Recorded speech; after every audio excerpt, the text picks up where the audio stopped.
Guten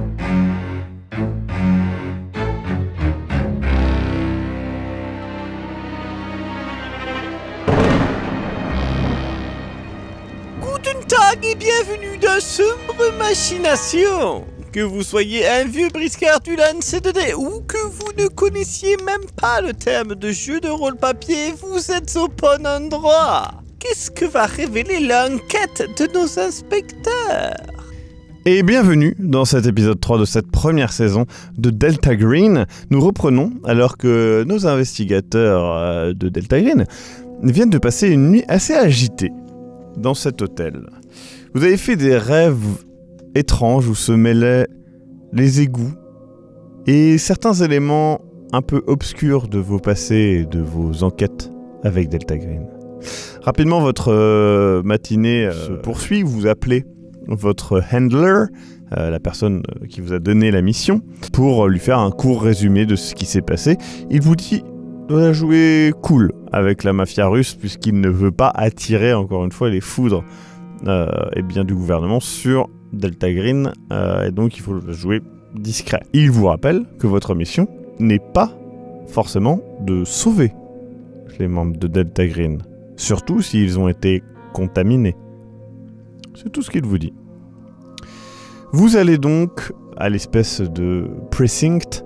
Là, face à ce bâtiment, vous vous rendez compte effectivement que c'est comme une sorte de petit château de briques orange-rouge. Il est abandonné, en face de lui il y a une casse. Et vous voyez qu'il y a très peu de gens dans les rues. Vous pouvez cependant voir qu'il y a une Mercedes noire, un peu plus loin dans la rue, avec 2 personnes dedans, qui regardent vers vous. Vous comprenez que vous êtes surveillé. Vous allez donc pénétrer dans ce bâtiment. Alors, ce bâtiment est encadré de grillages, il fait à peu près une dizaine de mètres de haut. Et il y a une pancarte, alors c'est facile à escalader, le grillage, c'est vraiment pas un grillage incroyable. Et sur la porte, elle est verrouillée avec un énorme cadenas. Et la pancarte « Do not enter », on a effacé le « not ». Donc c'est juste marqué « Do enter ».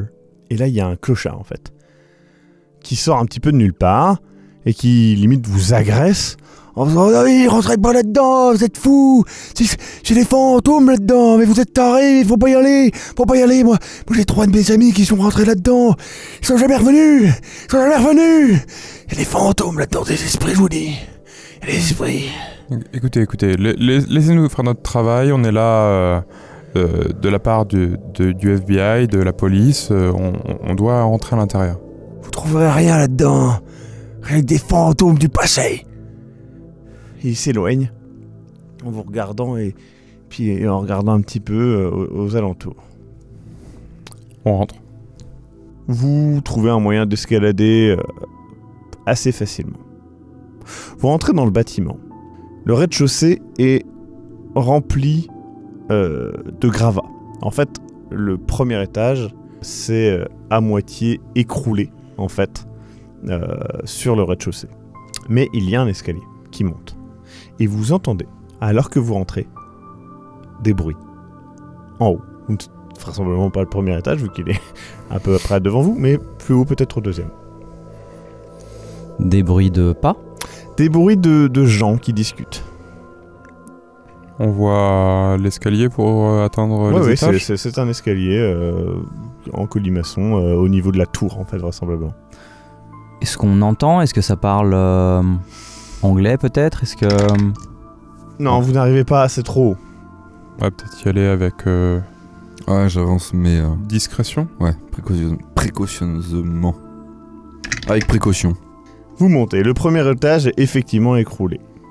Le deuxième étage est, lui, presque nettoyé, vide.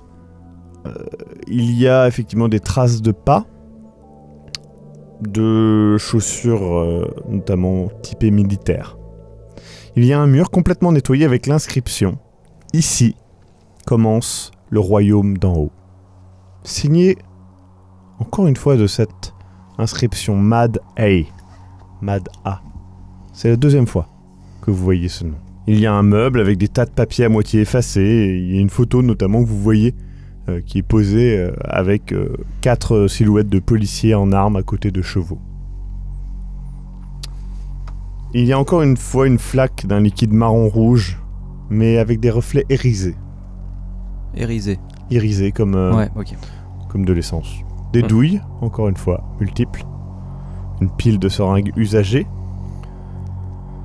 Et alors que vous vous concentrez là-dessus, des bruits de pas se font entendre à l'étage. Plus pressant. Donc vraisemblablement, ce serait pas à notre étage. Là, on n'entend rien à notre étage. Non. Ce serait au 3e ou 4e alors. Ok. Et ça avance vraisemblablement vers... Non, c'est à ça se l'étage rapproche au-dessus, vous entendez pom pom pom. Oui, ok. Est-ce que on peut entendre quelque chose plus précisément vu qu'on est plus haut dans le bâtiment? Vous n'entendez plus les dialogues et par contre les bruits de pas S'intensifie. s'orientent, etc., se déplacent. On pourrait donner un nombre de personnes, genre si c'est plus une ou... Au moins ou une. 7. Au moins une. Et en tout cas, t'as entendu 2 personnes parler tout à l'heure. Oui, ok. La photo, on va dire, fait écho à peut-être quelque chose. Non. Très bien. Je pense que... On monte. On va monter. Hein. Étage suivant. Le 3e étage vous amène directement sur un couloir, ce qui est étonnant puisque les autres étaient des environnements assez grands et vides. Ça monte encore potentiellement? Face à vous, il y a une porte ouverte et à votre droite une porte fermée. Moi, je m'avance par réflexe vers la porte ouverte. Mhm. Presque toujours avec le main sur le holster et pour en fait juste... Ouais. Tu sais. Vis-à-vis des bruits, on les entendrait plutôt en Vu quelle ce que vous avez direction? entendu, c'est plus vers la porte ouverte, mais bon, après, c'est... Voilà. Là, on parle plus de... peut-être que... Ouais. Voilà. On y voit quelque chose dans le... Ouais, c'est une petite pièce, très bien entretenue, malgré l'humidité. Il y a eh bien des portes à votre gauche et encore une fois devant. Encore une fois, cette fois-ci, entrouverte. Et la porte de gauche est fermée. Au milieu de la pièce, il y a un petit bureau. Sur ce petit bureau, il y a une lettre et un stylo. Sur la lettre, il y a écrit un mot que vous reconnaissez, c'est Prizhrek, qui veut dire spectre en russe. Rien d'autre dans cette pièce. Tu entends encore une fois les voix, mais ça vient du mur à droite. Mais ce mur donne sur l'extérieur. Je colle mon oreille. Il parle... C'est une voix d'homme qui parle en russe, vraisemblablement. Tu ne sais pas. C'est une langue que tu ne reconnais pas. Ça peut être une autre langue, hein. Tu ne connais pas. Il n'y a pas de fenêtre? Il n'y a pas de fenêtre, non. Pas à cet endroit-là. Mais par contre, vous savez que c'est le dehors. Hein. Vous connaissez la forme du bâtiment. Je vais récupérer la lettre. Et Tu du l'as coup, qu'un seul. c'est marqué C'est en juste russe. marqué. Ah, il n'y a que ça? Oui. Il n'y a pas... Non, c'est pas une lettre, c'est juste marqué ça. Ah, ok. Vous allez vers Je la la pièce récupère quand même. suivante ou vous prenez une autre porte. Il y a une porte entrouverte devant vous et 2 portes fermées du coup que vous n'avez pas ouvertes. Est-ce qu'on voit quelque chose à travers la porte oui, oui. entrouverte? Vous pouvez voir que c'est une petite pièce très petite où il y a un tabouret, peut-être quelque chose sur le tabouret. J'ai ma lampe. Où Vous rentrez donc dessus le tabouret, il y a une boîte en métal rouge. Sur le couvercle, une étoile noire, la même que vous avez vue sur le nuque du Vor. Elle est pas verrouillée, le loquet, Le cadenas est le ouvert. cadenas sont ouverts. Mais elle est du coup sur le tabouret. J'avance vers le tabouret. Ouais. Lentement. Oui. Je regarde la boîte. Oui. Autour, rien. Non, c'est une petite pièce vide, il n'y a que la porte derrière vous. Je les regarde et je leur fais signe. Ok. Ferme la boîte. Et peut-être, je sais pas, ce coup-là pour être sûr qu'il y a quelque chose à l'intérieur.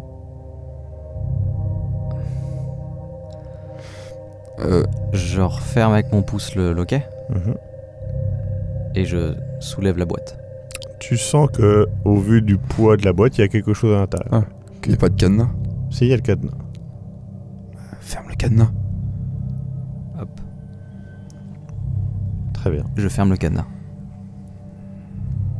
J'ai la boîte dans mes mains. Oui. Est-ce que je ressens quelque chose? Non. C'est une boîte en métal. Ok. La pièce dans laquelle on se trouve ne donne sur rien d'autre? Non. Ok. Très bien. Est-ce que du coup on s'en va ou... La porte par laquelle vous êtes rentré n'est plus là. Comment? D'accord. Bien entendu. Forcément. Vous le prenez étonnamment bien. Ok. Ah. Il y a quoi à la place? Il n'y a pas la porte, il y a juste un mur. Il y a juste un mur. Et Il y a encore l'autre porte. Il n'y avait qu'une seule porte. il n'y avait qu'une seule porte. En vous retournant, vous voyez qu'il n'y a plus le tabouret. Par contre, il y a 2 portes. Les deux sont fermés. Les 2 sont fermées, pas... Enfin, c'est juste des poignées, donc vraisemblablement pas à clé. Elles sont similaires. Très similaires. Et symétriques. Si je toque avec la même intensité sur l'une ou sur l'autre, ça résonne pareil? Ouais,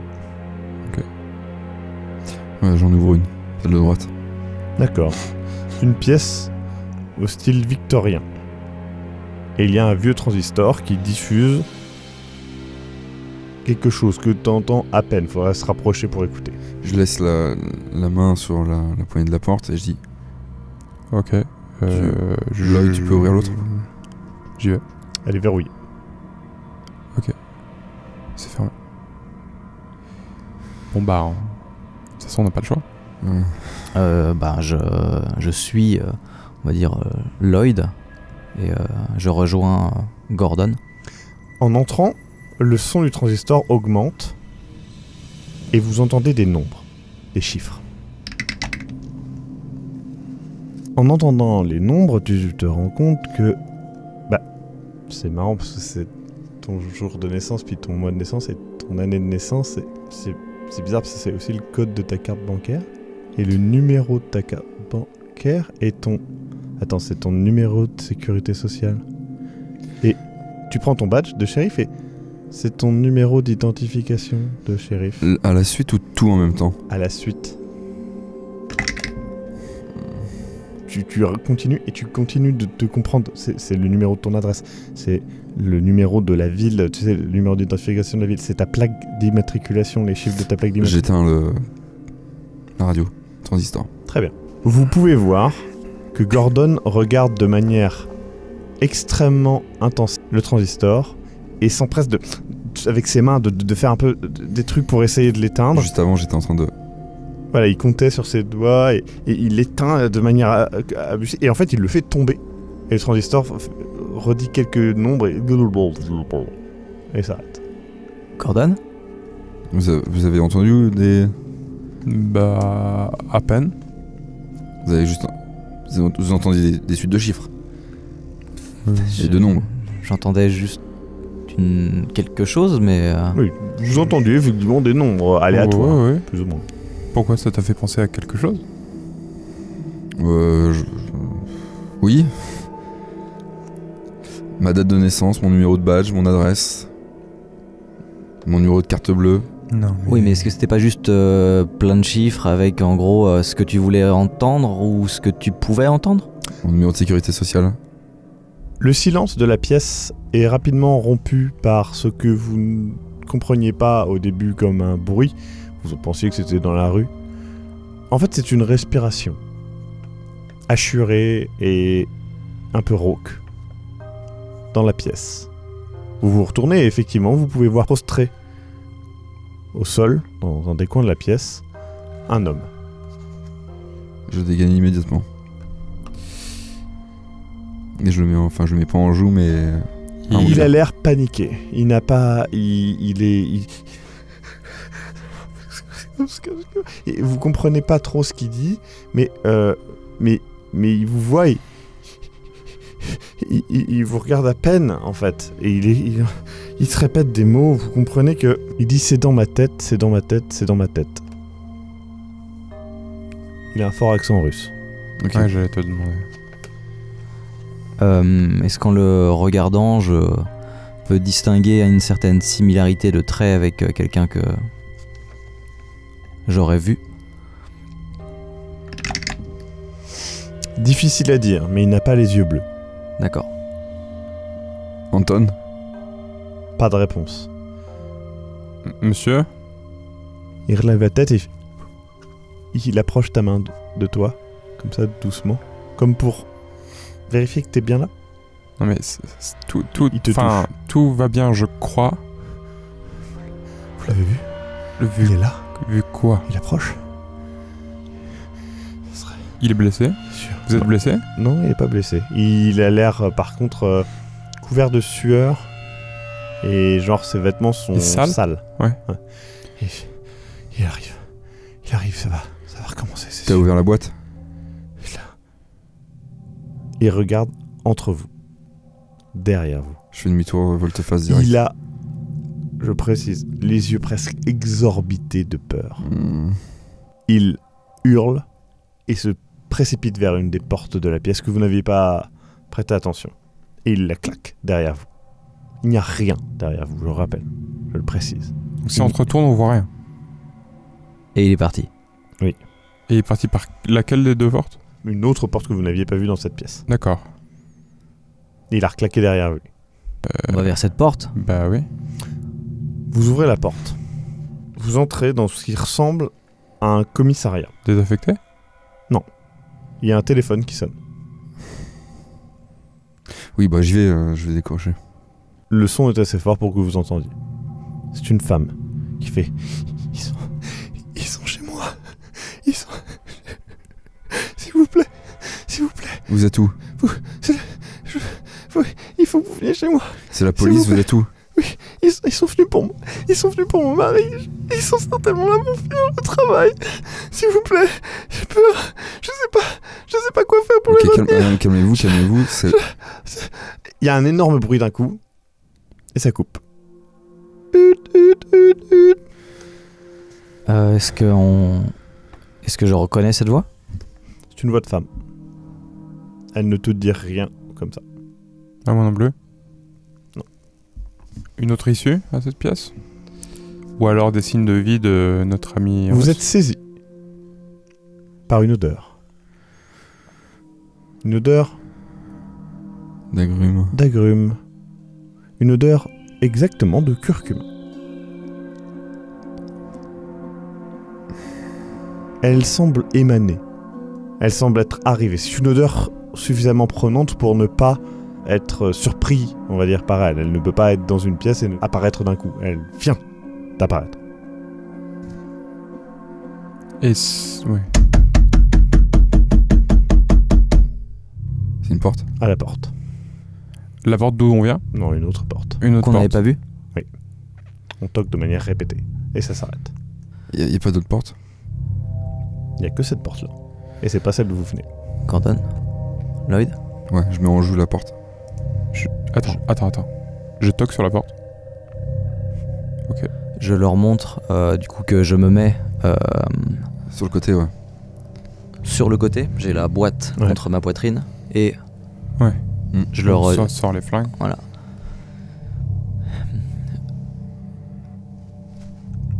Et j'ouvre la porte. Face à vous, une petite pièce. Quand vous rentrez dedans, vous vous rendez compte que ce qui semblait être une tapisserie est en fait des dizaines et des dizaines et des centaines et des milliers de tags qui forment et qui répètent tout le temps le même mot. Mad A. Mad A. Ce que vous avez encore vu. Vous ne comprenez pas comment quelqu'un a pu écrire autant de fois de manière si similaire tout cela.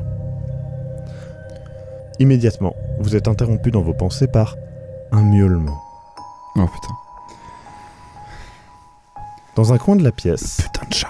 un chat étrange, aux proportions peu communes et très racées, vous fixe. Il est assis. Je leur fais signe en fait avec mes doigts pour savoir si ils le voient. Oui, bah, La pièce, à part des murs tagués et un chat. Il y a un meuble dans un coin qui n'est pas vraiment contre le mur. Et le chat se lève et s'avance doucement derrière le meuble. Derrière le meuble. Je vais voir le meuble. Alors le meuble, il peut être Le meuble est vide. ouvert. Ouais. Et derrière le meuble, il n'y a rien. Ok. Il n'y a pas de possibilité de passer derrière le meuble. Mais il n'y a plus de chat. Bah oui. Donc le chat est passé derrière le meuble. Derrière le meuble, il n'y a pas d'ouverture.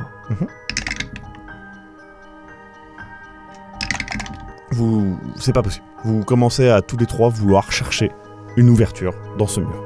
Je prends, on va dire, une des poignées, on va dire, de ce meuble et je tire. D'accord, le meuble s'écroule par terre. Il se brise même. En l'écroulant, vous vous rendez compte que derrière, dans un des coins de la pièce où il y avait plein de tags, il y a en fait une porte. Vous ne l'avez pas vue. Est-ce que c'est moi qui suis juste aveugle ou est-ce que il y a encore une porte? Il y a une sorte de musique un peu distordue, comme issue, vous savez, des gramophones qui vient de cette porte. La seule porte de cette pièce. J'accours et j'ouvre, je réfléchis pas. Ralenti. Non, C'est une pièce très agréable. Il y a un gramophone qui diffuse cette musique plutôt agréable, assez ancienne, mais qui est un peu distordue. Il y a, au mur, 3 tableaux. Ça vous rappelle quelque chose? Le premier tableau montre une ville près de l'eau, avec un écriteau « Introduction, acte 1 ». Le deuxième tableau montre 4 boîtes en carton dans un garage, avec marqué « Révélation, acte 2 ». Et le troisième tableau est un cercueil, avec écrit « Conclusion, acte 3 ».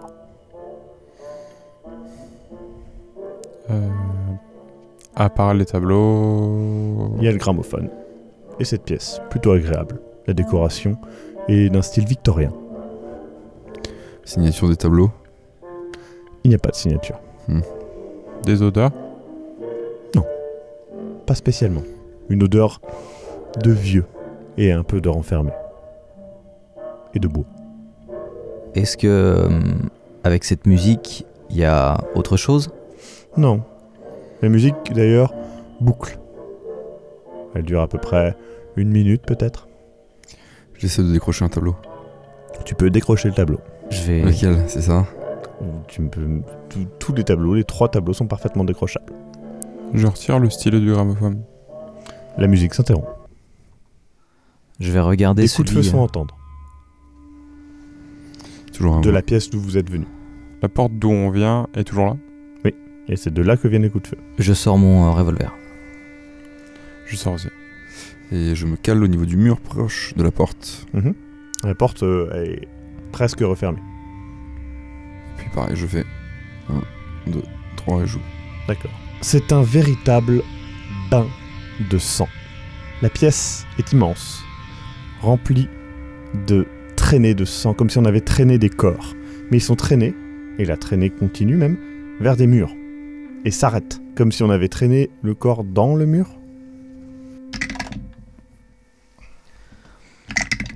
J'ai entendu des voix qui venaient du mur avant qu'on entre dans tout ça là.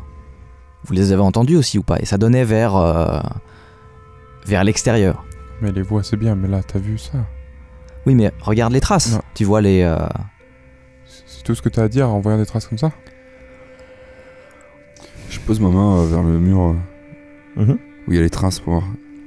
Presque comme si je pouvais passer à travers. Le mur est en plâtre, et bah voilà, c'est un mur. Ok, je mets une patate dedans. c'est juste Très pas- bien.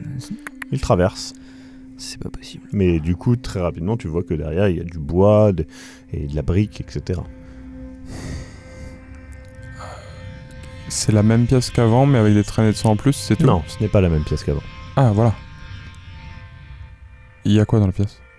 C'est une pièce travaillée, une sorte de pièce que vous pourriez voir dans un vieux cinéma, par exemple.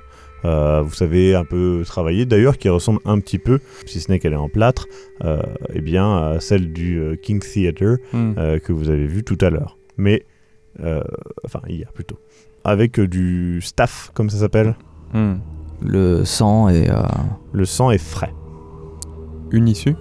Et d'ailleurs il y a une odeur de poudre dans l'air. D'accord. Une issue, oui. D'ailleurs elle s'ouvre en grand. Il y a un homme Pointé direct. Hein. qui vous braque directement avec un pistolet. Il a l'air paniqué. Il a les yeux bleus, acier. Il porte des tatouages. Anton ? Et c'est bien Anton. Il vous regarde et... Je dis son nom. il fait. Ouais. Antoine, lâche ton arme, on est avec toi. Calmez-vous. Vous êtes qui ? C'est ton père qui nous amène ici. On vient vous ramener. Vous êtes responsable de ça, vous êtes. Lâche ton arme. Non. Lâche ton arme. Nous, on vient juste voir comment vous voyez allez. Ses vêtements sont un peu tachés. Et il est un peu... Il a du sang sur lui. Non. Il voit la boîte. Donnez-moi ça. Je dois la ramener. On doit la ramener aussi. Et je présente mes mains en levant le canon. Alors. Ok. Laissez ça par terre.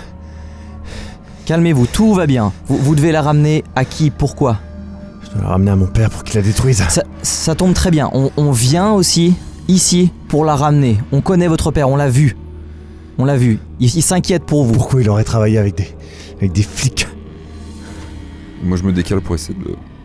Parce qu'il avait plus le choix. Il tire à tes pieds. En voyant que tu te déqualifies. Allez, pas dans ton loup là. Qu'est-ce que vous faites ? Tout va bien, on est entre amis ici. Entre amis, je suis pas ami avec vous.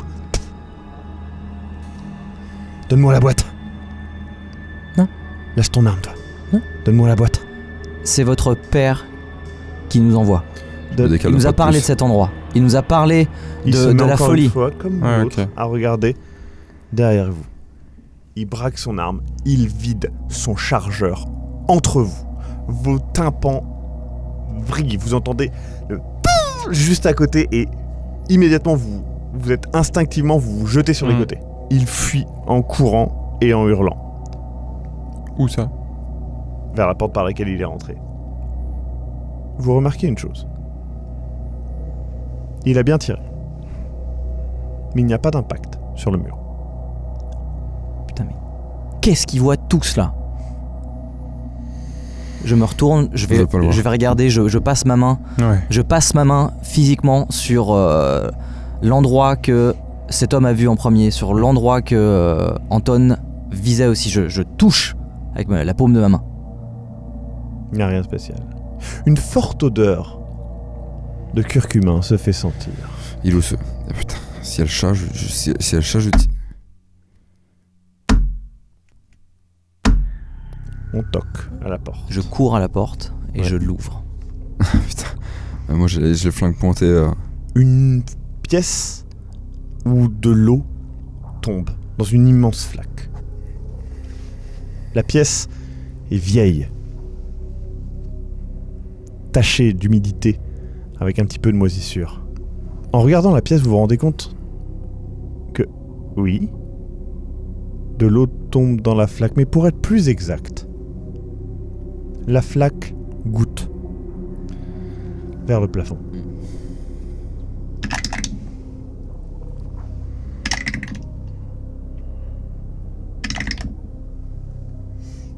Lloyd, ce que tu vois n'a pas de sens et ne doit pas avoir de sens. Je vais dans l'eau et j'essaye de comprendre comment... Enfin, je touche l'eau qui remonte.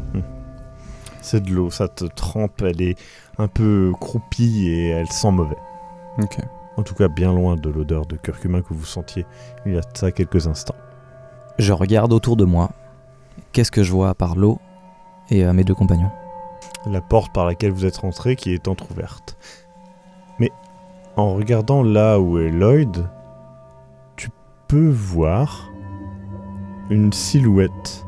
En fait, t'as bien regardé plusieurs personnes, 3 personnes vraisemblablement, sont dans la flaque, comme un peu flous, et comme si ils étaient debout de l'autre côté de la flaque, mais que vous les voyez dans l'eau. Et ils sont un peu flous, ils ont l'air un peu inquiets, ils vous pointent du doigt. Lloyd, recule. Je chope par le col. Le fait d'être allé dans la flaque brouille le reflet. Ils ne sont plus là. Est-ce que t'as vu... Ouais, je l'ai vu aussi. T'as vu toi? Non, j'ai pas vu. La porte derrière vous, par laquelle vous êtes entré, s'est entrouverte. Vous vous retournez et voyez ce chat, racé, plutôt élégant, aux yeux d'un jaune flamboyant. Vous regardez, calmement. J'arme le chien. Je mets ma main, on va dire, en regardant Gordon pour lui faire comprendre que du calme. Et autour de nous, c'est calme. Il y a un silence assez fort en dehors des gouttes qui tombent sur le plafond.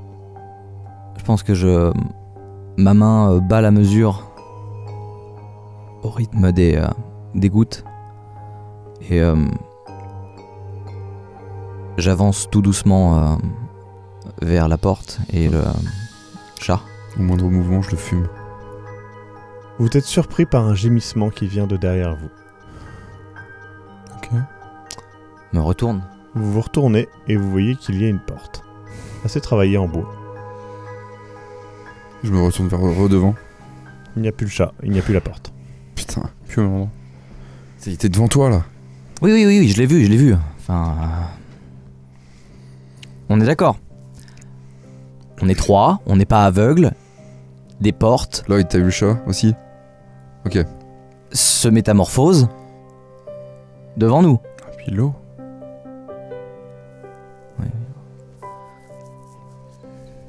J'ai toujours la boîte. Mhm. Rien de différent. Donc dans la pièce. Vous arrivez dans une sorte de couloir qui s'élargit. Vous voyez 3 personnes en costard, penchées sur une 4e personne au sol. Elles semblent comme l'investiguer, elles sont un petit peu accroupies et le regardent de ce que vous voyez. Il y a une femme et 2 hommes. Je les regarde et je leur montre notre notre badge.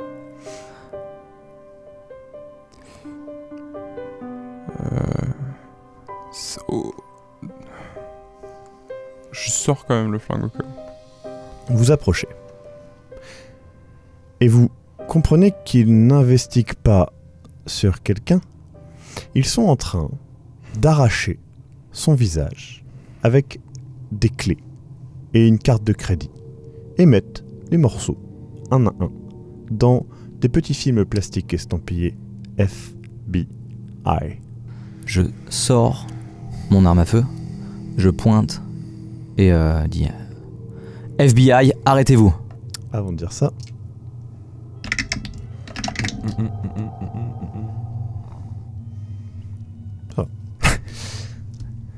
Je fais la même chose que... les 3 se redressent, droit comme des i, fixent le vide. La personne au sol s'arrête de gémir et fixe droit devant elle. Derrière nous? Non, dans le vide. Comme ça. Moi, je jette un œil derrière. Il n'y a rien, la porte, c'est tout. D'un point de vue physique, ils sont normaux. D'un point de vue physique, ils semblent normaux, oui. Et autour de ces personnes, qu'est-ce qu'il y a? Est-ce que l'environnement a changé? C'est un couloir, un peu comme un couloir d'hôpital. Il y a des portes sur les couloirs? Il y a des portes, ouais, un petit peu partout. Et d'un coup, les 3 personnes arrêtent de fixer et font... Et hop, elles sortent leurs armes et elles vous braquent, elles font... Wow, qu'est-ce que vous faites là? bougez pas. FBI, wow! FBI aussi, vous êtes déclinez votre identité. Vous déclinez votre identité. Qu'est-ce que vous faites là? Et ils regardent le cadavre, ils font... Qu'est-ce que c'est que ça?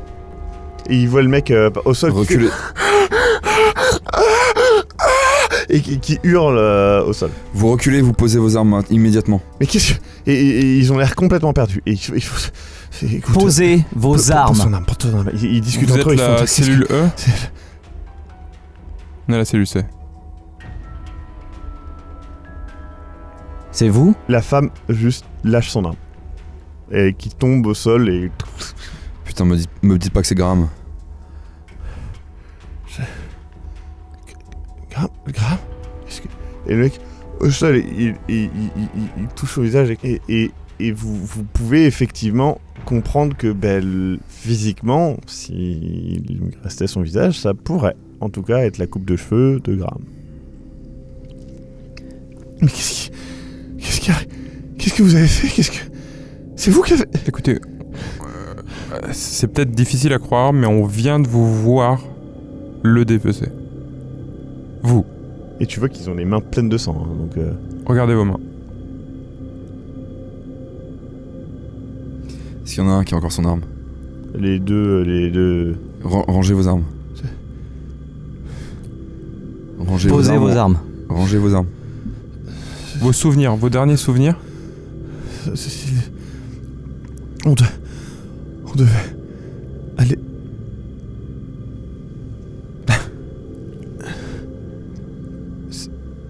Je sens les regards, je fais un pas en arrière.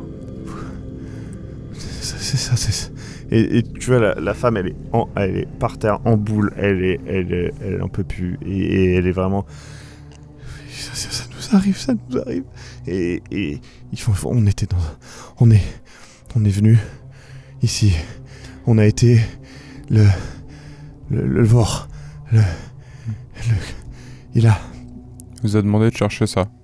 Kirilovitch, c'est Kirilovitch, et on est venu là parce qu'il nous a indiqué qu'il y avait ce qu'on cherche. Vous êtes envoyé par... Vous êtes la cellule C, vous. On nous a dit de... On devait juste récupérer ça, on savait pas. On est allé dans un égout et... L'égout était... Et du coup, il y a un des mecs qui est vraiment genre pas bien, tu vois, il est juste méga pâle. C'est pas normal, il était pas normal. Et il nettoie en fait ses mains sur son pantalon et il encrasse son pantalon de sang et de morceaux de chair. Le mec au sol est juste parti et il est en PLS, le mec, en fait, en sol, en PLS, et il est en état de choc. Tu vois, il commence à trembler, etc. Pendant qu'il parle, je me rapprochais tout doucement, main sur le holster, avec la main devant, pour leur faire dire reculer. Ils sont pas du tout... mais pas menaçants, mais sur le qui-vive, et pour me rapprocher le plus possible du cadavre et m'agenouiller au niveau du cadavre et voir ce que je peux faire. S'il y a un pouls, si j'arrive à identifier qui c'est... Il y a un pouls, il est vivant, de toute façon il est comme ça, il est en état de choc. Le truc c'est que là ce qu'il faut c'est juste l'amener aux urgences et aucun de vous trois n'a les compétences et le matériel pour stabiliser son état. Là en gros, dans la demi-heure il est mort. Et vous savez que là c'est fini quoi. Il sait pas... Attendez, vous avez vu les pièces, les portes, et là, la femme elle fait le chat. Ça fait combien de temps que vous êtes là? Vous avez ouvert quelques heures. Beaucoup de portes? Quoi, quelques heures? Ça fait 2 jours que vous êtes partis. On vous cherche depuis 2 jours. Et vous voyez qu'ils sont émaciés, etc. Et c'est clairement, ça fait 2 jours qu'ils sont là. Ça fait... Pourquoi? Vous êtes sur la... Vous cherchez... Et tu vois qu'il est perdu. Il est vraiment... Il sait plus... Même son vocabulaire est très simple. Vous aviez trouvé la boîte? On a vu la boîte. Et... Vous l'avez ouvert? On a essayé de sortir... Non. On a essayé de sortir et... On trouvait pas la sortie. On a cherché. On a traversé des pièces, on a traversé des chemins et... On n'a pas... Il n'y a pas de sortie. Il n'y a pas de sortie, il n'y a pas Les fenêtres amènent à d'autres pièces. Les rues amènent à d'autres pièces. Chaque porte change. Les pièces changent. Et toujours ce chat et cette odeur. Vous l'avez senti? Le curcuma? Ils sont plus là, quoi. C'est juste des carcasses vides qui vous parlent, mais ils sont juste... Enfin, t'as déjà vu des gens, en fait, qui sont donc en état de choc. En fait, là, c'est pas ça. C'est l'étape d'après. En fait, ils ont le regard d'un soldat qui vient de vivre le traumatisme de la guerre. Ils sont résignés, quoi. Leur regard est vague. Ils ont la bouche entrouverte.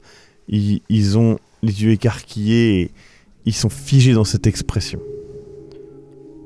Leurs mots, encore une fois, la grammaire qu'ils utilisent, le vocabulaire qu'ils utilisent est très simple. Ils ont du mal à parler. Ils ont la bouche pâteuse. Ils ont des cernes pas possibles. Et encore une fois, ils sont émaciés, ils sont sales. En dehors, bien évidemment, du sang qu'il y a sur leurs mains. Je voudrais essayer de tâter les poches du futur cadavre devant moi. Tu trouves un portefeuille. Je suis toujours à genoux, avec ma main sur le holster, prêt à ressortir. Et avec une main, j'ouvre leur feuille. Effectivement. C'est Roger Gras. Ok. Donc je me retourne, sans rien dire, je fais le signe, c'est... Je vais près de lui et je vois ce que... Je sais que j'ai l'impression que je peux rien faire, mais j'y vais quand même pour essayer de voir... Ouais, de le sculpter et de voir ce que tu peux faire, quoi. En fait, en approchant, tu te rends compte que l'état de son visage est pire que ce que tu pensais. C'est pas rattrapable. C'est fini. Ils ont entamé pas la peau, ils ont entamé les muscles. Ils ont touché les os. Il y a des bouts d'os fracturés. C'est une boucherie et juste. Enfin, ça fait longtemps que t'avais pas vu un tel cadavre et rien que le fait de te rapprocher de ça, t'es pris en fait immédiatement et encore une fois, tu vomis juste instinctivement à côté et tu t'en as honte en fait même de vomir parce que t'es en mode merde, t'as fait des études de putain de médecine et t'en es là à vomir devant un cadavre, mais en fait c'est même pas le cadavre, c'est l'idée de ce qui lui est arrivé et qu'il était en vie et que t'étais là en fait. Tu vois tous les petits sachets du FBI et tu vois que la femme en fait elle est en train d'essayer de remettre les sachets comme pour composer une sorte de puzzle, comme si elle essayait de se convaincre que ça avait un but d'une certaine manière. Je la vois faire ça. Oui. Je me lève, je me rapproche d'elle et je la prends par l'épaule. Elle bondit, tu vois. Elle recule. Elle voit les sachets, elle les repousse du pied, etc. Et elle se traîne un petit peu par terre. Et les autres ont l'air de rentrer dans leur délire aussi. Les autres, ils sont phasés en fait. C'est pas des coquilles vides, mais pas loin. Okay. Derrière eux, le couloir, il donne sur quelque chose. Le couloir est vraiment, encore une fois, t'as l'impression qu'il a encore changé entre les moments où t'as regardé et il est simple maintenant. Il y a moins de portes, mais c'est pas, enfin ça fait pas genre les portes se retirent, ça fait genre le format du couloir est plus le même. Tu sais, c'était un hôpital avec des teintes bleues. Maintenant c'est peut-être plutôt des teintes vertes. C'est juste. Il faut sortir. Il faut qu'on se barre. Je me doute que pour vous c'est peut-être compliqué de le concevoir, mais il faut qu'on sorte. Vous entendez des bruits de pas, comme si quelqu'un qui courait en fait de derrière une des portes. De derrière une des portes. Oui. Je crie hé. Vous retournez. Du coup, les bruits de pas accélèrent vers la porte. Et je tape sur la porte. D'accord. La porte s'entrouvre. Et moi, je passe juste la tête. D'accord. Du coup, Tu vois une silhouette arriver à grande vitesse. Vers nous ? Oui. Humaine ? Oui. Et je passe ma main en fait. Ouais. Et la silhouette fonce vers vous. Hein, là, dans. Du coup, je fais hé, stop. Je vois. Ce que vous voyez, vous, c'est que l'espace d'un instant, tu vas valider en fait la présence de Lloyd et il n'y a plus les personnes qui étaient avec vous. Il n'y a plus Roger, il n'y a plus les 3 autres, et les bruits de pas s'intensifient et résonnent dans la pièce où vous êtes. La personne arrive à pleine vitesse. Dans quelques secondes, elle sera sur vous. Et c'est la fin de cet épisode. On se retrouve la semaine prochaine pour le 4e épisode et dernier épisode de cette saison de Delta Green. À la semaine prochaine. Eh bien, un véritable enfer s'est révélé à nos investigateurs. Vous vous demandez ce qui se cache derrière ces bruits de pas. Eh bien, il vous faudra attendre une longue semaine. Ou bien, aller soutenir la série sur Tipeee et obtenir le dernier épisode de cette saison-là, tout de suite, maintenant, sans compter l'accès au PDF de plein de scénarios. En attendant, prenez garde aux tentacules de l'ombre et aux alignements de planètes impies. Et guten Tag chez vous!